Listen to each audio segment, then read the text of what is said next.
are red-crested skinks, born leaders, in patch 6.3.3. The runt of the leader litter, or rather the budget option like Night Goblin Warlords. They're usually picked for cost, not capability, but it's still important to know how they are capable, because they came to smack, not to blow hot air. It's a meaningful difference. Recruit for 1,000 gold nominally, but 163 upkeep regardless. On Ultra they come on foot with 3,772 health. Armor comes as 50, which is certainly better than the other skink heroes on foot, and missile resistance 15% is as standard. Leadership 65 is okay. Speed 46 and charge speed 52 are as expected. Melee attack begins at 55 and each blow inflicts poison, and poison from a generic lord is interesting. Attack interval is 4 seconds, splash target size medium means standard cavalry on down, and max targets damaged is 3. This is unusually narrow for better or worse. Melee defense 45 isn't terrible. Weapon strength 340 is split base 120 and armor piercing 220, hence the narrow profile. But the bonus versus large is 30. That's high. Charge bonus is 40 and mass is 350, really low for the latter.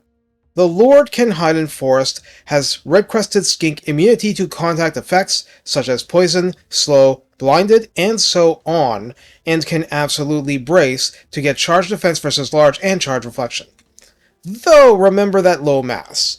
The hero has focus instincts, an anti-rampage bubble active ability, primal instincts for heroic last stands, and Frenzy for plus 10 melee attack, plus 10% weapon strength and charge bonus, and immunity to psychology until leadership is brought low by raw damage. Yes, this means that at rank 1, the chief is melee attack 95 versus a feral mammoth. He's not the sturdiest, he's not the most defensive, he's not the most damaging, but wow can he hit consistently. On a Horned 1, upkeep climbs to 262, health to 4,380, armor 80 is a lot better, speed 78, charge speed 112. Other attack stats are the same except for max target splashed of 4. Melee defense 45 is the same. Weapon strength 380 is split base 115 and armor piercing 265, so more armor bashing. Bonus versus large is 30 again. Charge bonus is a nice 65, mass is 1800.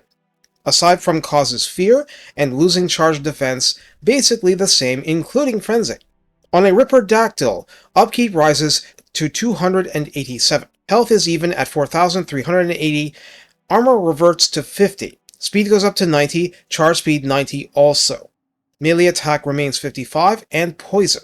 The rest is the same as on foot except max targets damaged, which goes up to 4. This'll feel a little better than on the Skink Priest Pterodon mount. Melee defense is 45 again. Weapon strength is now 400, split base 120, but armor piercing swells to 280, with a bonus versus infantry of 20. Infantry not large. Charge bonus is 55 and mass is 1100. People wonder about the bonus versus infantry, but a lot of the time, splash damage is giving you multiple bites at the apple, although you aren't splashing characters. A lower figure isn't as punishing as it first appears. But anyway, it's still a complete loss of the natural giant bonus versus large. No bracing, can fly, causes fear once again. The rest, like Frenzy, remains the same. The Ancient Stegodon mount is by far the most imposing. Upkeep of 550 is a decent chunk more than usual. 9,896 health is 2 hit points more than standard. You will find absolutely everything else in line with the normal unit, so I'll link to that video, with the caveat that this mounted version gets Frenzy. That's actually kind of a big deal because the extra armor beats the default melee attack down pretty far. Note that the lack of other changes means that the ranged weapon inflicts poison, but the forehead horns don't, unlike the other mounts. The skill tree is made less complicated because the blue and red lines are exactly as standard, which is not to diminish them. The red line capstone is stand your ground, boosting leadership and melee defense. Note that the chief does not get any blessings. minor or otherwise, but he's still immune to contact effects. That's how Sotek rolls. The top 1-pip wonders increase missile resistance and spell resistance 10%. Since this is very standard, let's focus attention on the main combat line because this is a melee lore. Predatory Fighter gives weapon strength plus 10% and charge bonus plus 5 flat.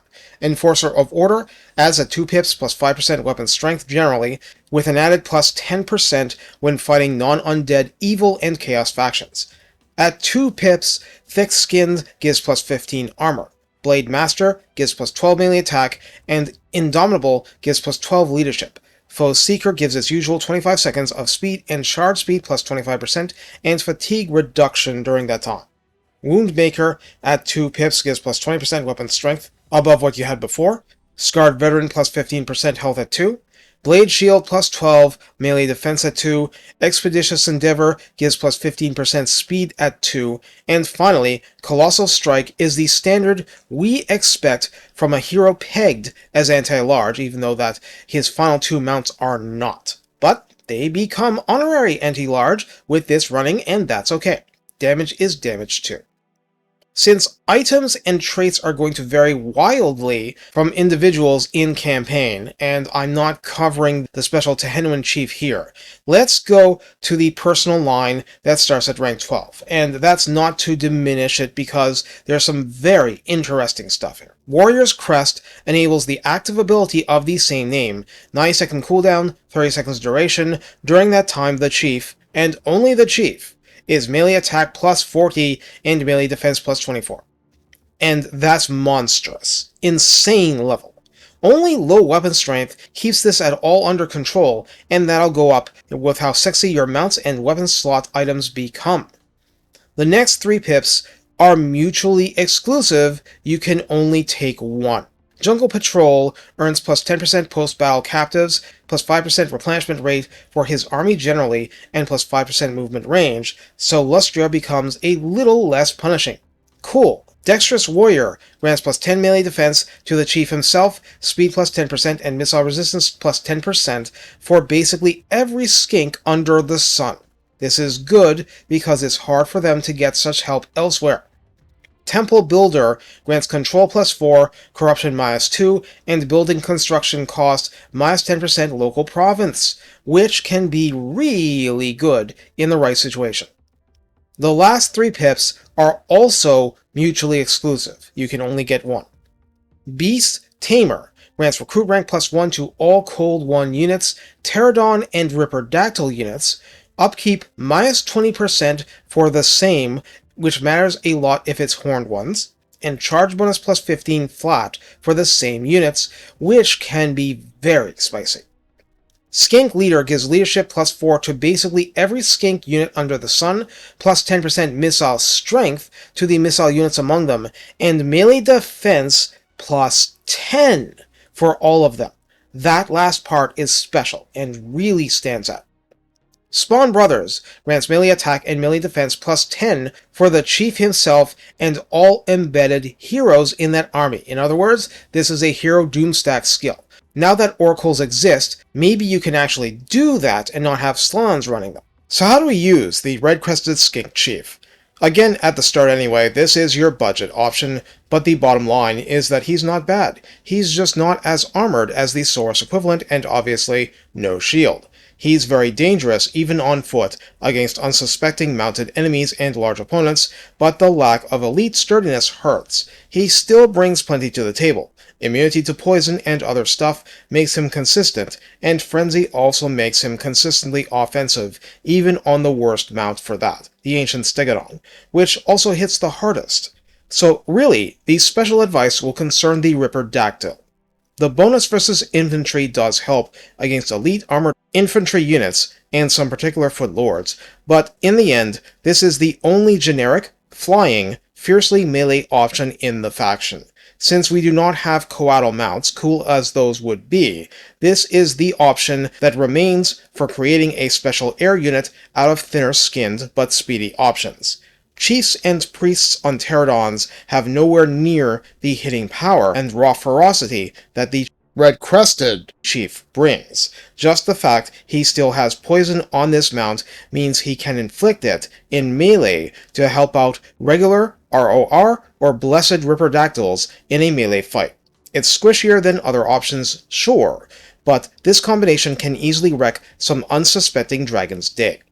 If you can actually get one on an Ancient Stegodon, the Frenzy comes into play brilliantly. You get a minimum of armor 130 for a reinforced mobile command bunker with machine darts and brutal horns, and that isn't bad. No, it's not a Carnosaur, but Colossal Strike will fool people into thinking it is, and can we just agree Warrior's Crest would be completely broken if it was on anyone else? Find the right situation, pop it, and laugh. You got this far, so you saw the skills that turn skinks into iron walls of anger, right?